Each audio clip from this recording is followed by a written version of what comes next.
What's happening? So it is a cold, dreary, depressing weekend here on the Third Coast. Can't get you guys any data on the car. And it got me to think about something else that was a little depressing. And that's being a Mopar guy just in general. When you think about it, and I'm not talking about the 2008 and up cars, mainly talking to you guys that are maybe thinking about doing a project and are looking to put something together, maybe like a family project, father and son deal. And if you are into Mopars, what do you build? It's one of those kind of an odd things where you're dealing with a manufacturer, Mopar in general, that hasn't built a pony car since 1982. I mean, from 1982 until 2008, there was no two-door front engine, rear drive V8 platform that you could play with. And because of that, the aftermarket wasn't supporting it at all. So finding a good donor car, finding some good advice or, engine, combinations, things like that, they're just not out there, at least not like you would find with Chevrolet or Ford. And for good reason, too. The aftermarket's not going to sell something that nobody is buying. And since Mopar didn't make anything at all, I mean, this wasn't even a situation where they built something that was crap. They just didn't build anything.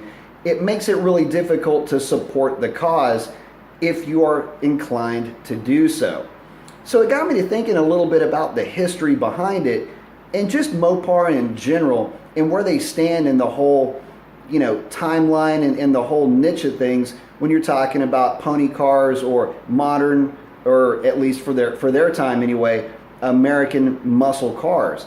See, Chevrolet was making the Camaro straight through, and it wasn't until the 5th gen that they quit doing that. But at that time, they were still making the Camaro, and Ford was still more or less making the Mustang straight through up until the present day.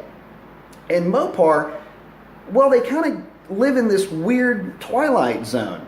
They're either not at all with the times whatsoever, or they're way ahead of their time. And what I mean by that is this. Back in the 60s and early 70s, Mopar was the undisputed king of youth marketing. I mean, Mopar, again, the Roadrunner, the Duster, the Swinger, you could get these cars with small blocks that would sing. You could get them with 383s in the Roadrunner, or big blocks in the Roadrunner, even the Hemi, but they were all youth marketed, and they wanted to see your cars at the track as badly as you wanted to take them to the track. This was back in the day where local grassroots racing was huge, and race on Friday night, sell on Monday morning was a real thing. So they took that and ran with it. And they ran with it right up until they hit a brick wall in the late 70s. And really in the mid 70s, when the whole muscle car thing started to phase out, they were still trying a little bit to get that out there. But by that time, smaller cars had really taken off. And so Mopar basically cut ties with the whole pony car movement and started building these front engine, front wheel drive little shit boxes that, yeah, they're great, I guess, in terms of economy and disposability, but nothing with any soul. And so what they did is from, 1982 until 2008, basically 26 years alienated the heart and soul in those youth that would have picked up the hobby from their dads or their uncles or their brothers or cousins or whatever.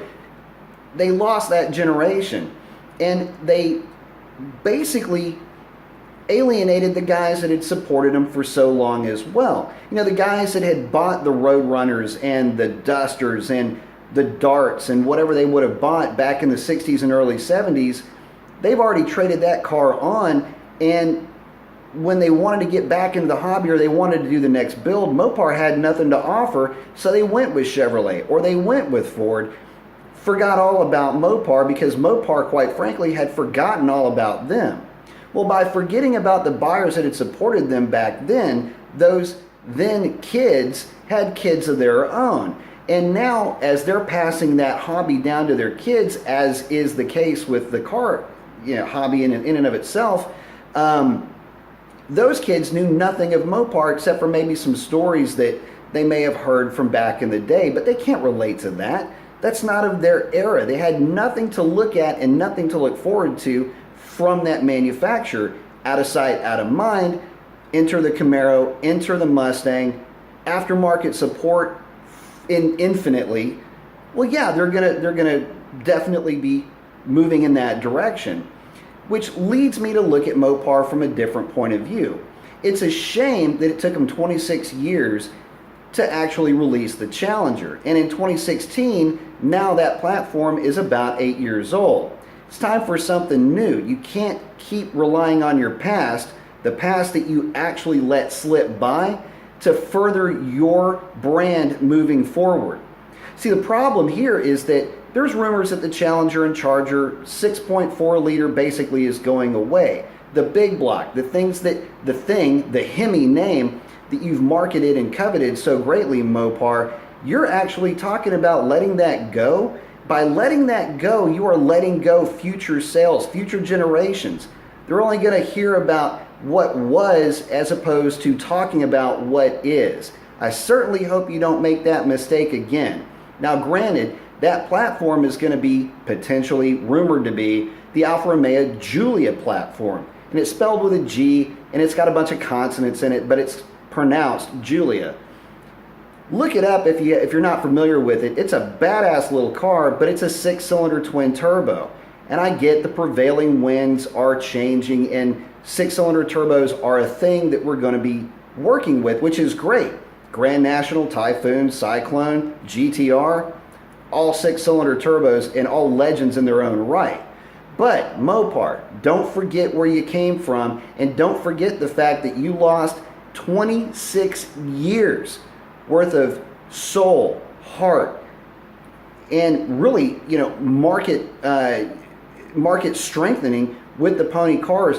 And keep in mind, Chevrolet and Ford were still selling pony cars back when sales weren't all that great. They were still making those cars. All you had to do is just, doesn't matter what you had to do, let's focus on the future. Hopefully, somebody over there gets the notion that, American V8s are still a thing, hot rodding is still a thing. You're marketing the Challenger and the Charger with a bunch of tire smoke and a lot of rock and roll music in the background. Hopefully you maintain that image and you keep up what you forgot about from back in the 60s and early 70s. So that's it for my rant. If you haven't fallen asleep by now, post up your comments below. Adios.